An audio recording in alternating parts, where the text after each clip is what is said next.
नमस्कार दोस्तों, स्वागत है आपका हमारे चैनल पर। आज हम बात करेंगे एक अद्भुत कथा की, भगवान विष्णु के मत्स्य अवतार की, प्राचीन जल प्रलय के रहस्य की, और जानेंगे कि कैसे बंगाल की धरती पर मछली पूजन की परंपरा विकसित हुई। तो चलिए शुरू करते हैं आज की रोचक यात्रा। प्राचीन भारतीय पुराणों में वर्णित 10 अवतारों में से पहला अवतार है मत्स्य अवतार। इस कथा का प्रमुख स्रोत है मत्स्य पुराण, साथ ही भागवत पुराण और महाभारत में भी इसके उल्लेख मिलते हैं। कथा इस प्रकार है।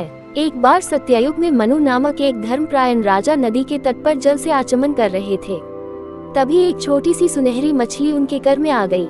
मछली ने विनम्र स्वर में कहा, हे राजन, मुझे बचाए, अन्यथा बड़ी मछलियां मुझे खा जाएंगी। मनु ने करुणावश उस मछली को अपने कमंडल में रख लिया। आश्चर्यजनक रूप से वह मछली शीघ्र ही इतनी बड़ी हो गई कि उसे कमंडल से बाहर निकालकर झील, फिर नदी और अंततः समुद्र में छोड़ना पड़ा। तभी उस दिव्य मछली ने प्रकट होकर कहा, हे मनु, मैं भगवान विष्णु हूँ। 7 दिन बाद एक महाप्रलय आने वाला है, जिसमें समस्त पृथ्वी जलमग्न हो जाएगी। आप एक नौका बनाकर तैयार रखिए और 7 ऋषियों, वनस्पतियों के बीज और जीवों के जोड़े उसमें स्थान दीजिए। मैं उस समय प्रकट होकर आपकी नौका को सुरक्षित स्थान तक पहुँचाऊंगा। मनु ने वैसा ही किया।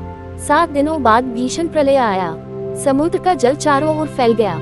तभी वही विशालकाय मछली प्रकट हुई और अपने सींगों में नौका को बांधकर सुरक्षित पर्वत शिखर तक ले गई।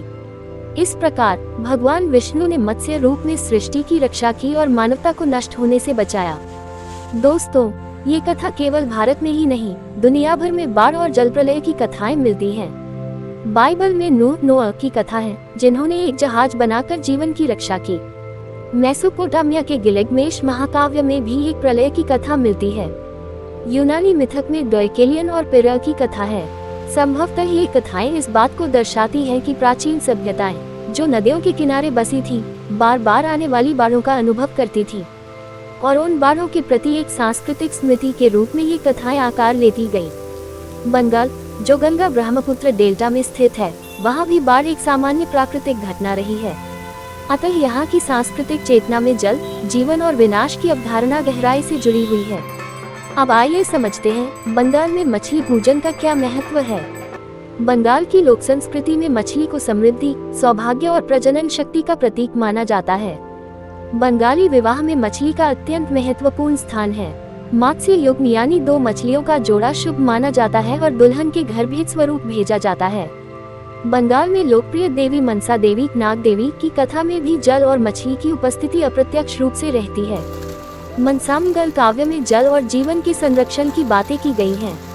लोक मान्यता के अनुसार मछली जल और पृथ्वी के बीच संतुलन का प्रतीक है, अतः इसे प्रकृति और पुरुष के मिलन का प्रतीक भी माना जाता है।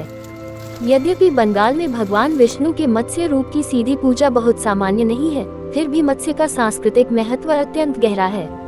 बंगाल में वैष्णव भक्ति आंदोलन के दौरान मुख्य रूप से श्री कृष्ण की उपासना होती रही, परंतु फिर भी जल और जीवन रक्षक शक्तियों का सम्मान लोक चेतना में बना रहा। तंत्र परंपरा में मछली का प्रयोग विशेष यज्ञों और तांत्रिक अनुष्ठानों में किया जाता है। इसे जीवन शक्ति का प्रतीक माना जाता है। इस प्रकार हम देख सकते हैं कि मत्स्य अवतार की कथा और बंगाल की मछली पूजा की परंपरा में सांस्कृतिक, प्रतीकात्मक और भावनात्मक संबंध मौजूद हैं। दोस्तों, इस चर्चा से यह स्पष्ट है कि चाहे वह भगवान विष्णु का मत्स्य अवतार हो या बंगाल की लोक परंपराएं, मछली का संबंध जीवन रक्षा, पुनर्जन्म और समृद्धि से रहा है। ये हमें सिखाता है कि प्राचीन कथाएं केवल धार्मिक आख्यान नहीं, बल्कि मानवीय जीवन के अनुभवों और प्राकृतिक घटनाओं की स्मृति भी है। यदि आपको ये जानकारी रोचक लगी हो तो वीडियो को लाइक करें, कमेंट करके अपनी राय दें और हमारे चैनल को सब्सक्राइब करना न भूलें। मिलते हैं अगली वीडियो में एक नई रोचक कथा के साथ। धन्यवाद।